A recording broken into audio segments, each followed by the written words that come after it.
Dalam kegiatan ekonomi terdapat tiga kegiatan utama, yaitu produksi, distribusi, dan konsumsi. Selain itu ada juga pelaku ekonomi yang disebut produsen, distributor, dan konsumen. Ketiganya saling berhubungan dalam memenuhi kebutuhan hidup manusia. Nah teman-teman, produksi adalah kegiatan menghasilkan barang dan jasa. Orang atau pihak yang melakukan kegiatan produksi disebut produsen. Nah, produsen bertugas membuat atau menyediakan barang dan jasa yang dibutuhkan oleh masyarakat. Contohnya, pabrik yang menghasilkan pakaian dan makanan. Kemudian ada bank yang menyediakan jasa keuangan, serta hotel menyediakan penginapan, dan rumah sakit atau hospital yang memberikan pelayanan kesehatan. Semua tempat tersebut termasuk produsen karena menghasilkan barang dan jasa untuk digunakan oleh masyarakat. Lalu ada distribusi, adalah kegiatan menyalurkan barang atau jasa dari produsen kepada konsumen. Orang atau pihak yang melakukan kegiatan distribusi disebut distributor. Distributor membantu agar barang dapat sampai ke masyarakat dengan mudah dan cepat. Contohnya agen sembako, pedagang grosir, kurir pengiriman barang, dan kafe yang menyalurkan makanan serta minuman kepada pelanggan. Kafe dapat disebut distributor karena menyajikan dan menyalurkan produk kepada konsumen secara langsung. Berikutnya adalah konsumsi atau konsumen.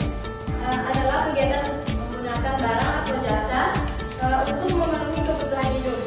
Orang yang menggunakan barang atau jasa disebut konsumen.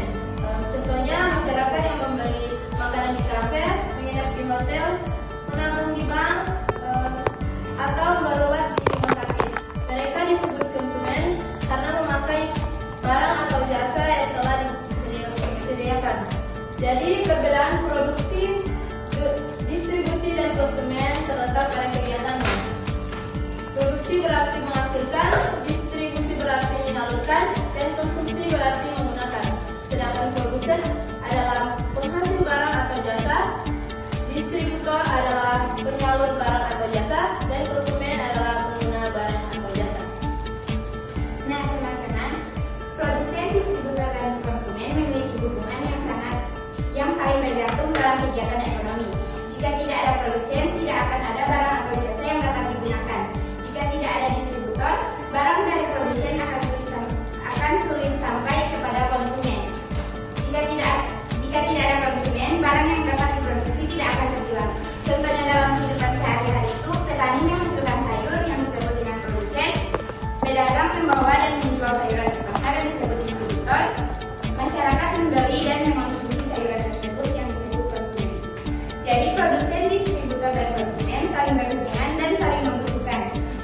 Produsen membuat barang, distributor menyalurkan barang, dan konsumen menggunakan barang tersebut sehingga kegiatan ekonomi dapat berjalan dengan baik. Teman-teman, kami membuat karikatur ini untuk membantu menjelaskan tentang tiga pelaku ekonomi, yaitu produsen, distributor, dan konsumen, dengan cara yang lebih menarik dan mudah dipahami. Melalui gambar dan ilustrasi yang lucu, siswa dapat lebih mudah mengenali peran setiap pelaku ekonomi dalam kehidupan sehari-hari, seperti pabrik, bank, hotel, rumah sakit, dan kafe, dan masyarakat sebagai konsumen. Karikatur dipilih karena media gambar lebih menarik perhatian anak SD dibandingkan hanya menjelaskan tulisan. Dengan melihat gambar, siswa menjadi lebih aktif, tidak mudah bosan, dan lebih cepat memahami materi pembelajaran. Selain itu, karikatur juga membantu anak menghubungkan materi dengan kehidupan nyata di sekitar mereka. Nah, dampak positif karikatur ekonomi bagi anak SD yaitu membantu mereka memahami konsep ekonomi seperti produksi, distribusi, dan konsumsi. Nah, dengan cara yang lebih mudah dan menyenangkan, melalui karikatur ini, anak dapat melihat contoh kegiatan ekonomi dalam kehidupan sehari-hari sehingga materi menjadi lebih nyata dan mudah dipahami.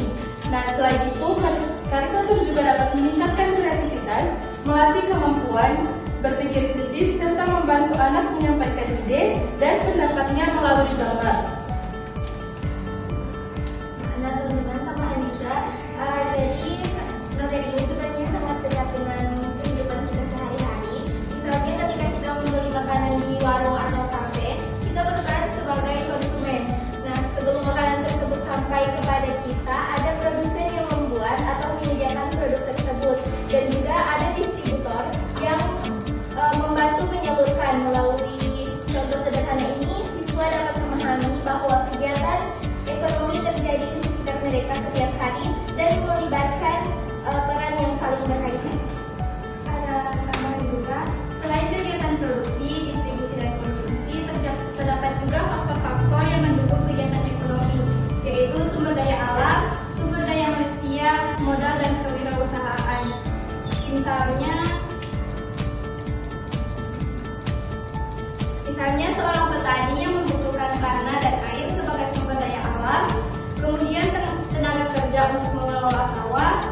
menjelaskannya kepada anak-anak itu, pertama itu dengan menggunakan bahasa sederhana agar anak-anak itu mudah dimengerti, bukan seperti bahasa yang kami gunakan tadi, tetapi kami menggunakan bahasa yang lebih sederhana.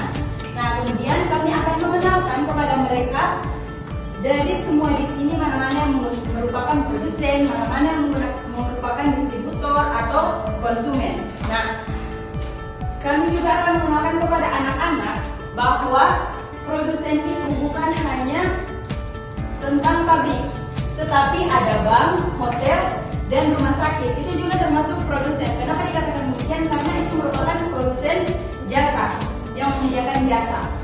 Nah, kami akan mengajarkan kepada anak-anak demikian agar supaya mereka akan mengetahui nanti dan bisa membedakan mana produsen, mana distributor, dan mana